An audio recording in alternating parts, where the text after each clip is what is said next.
Hi, good morning, everyone. Welcome back to the series of all about English. Take part and partake.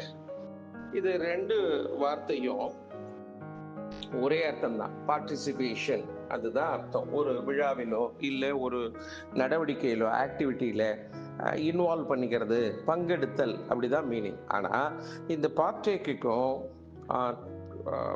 Take பார்ட்டுக்கும் என்ன பெரிய வித்தியாசம்னா, இந்த பார்ட்டேக்குங்கிறது ரொம்ப ஃபார்மலான ஒரு எக்ஸ்பிரஷனாக இருந்தது. டேக் பார்ட் அப்படிங்கிறது லெஸ் ஃபார்மலாக இருந்தது. ஆனால் இன்னைக்கு உள்ள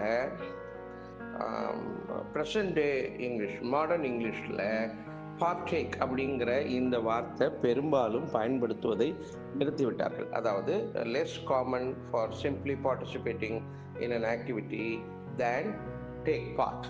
டேக் பார்ட்டு தான் ரொம்ப ரொம்ப ஆக்டிவாக நம்மளை இன்வால்வ் பண்ணிக்கிறது. பார்ட்டேக் அந்த மாதிரி இல்லை அப்படிங்கிற மாதிரி இப்போ அது ஆயிடுச்சு. ஆனால் பார்ட்டேக்குங்கிறது இந்த டேக் பார்ட்டை விட இன்னும் கொஞ்சம் அழுத்தமானது, இன்னும் கொஞ்சம் ஆக்டிவாக அதில் கலந்து கொள்வதை குறிக்கும்.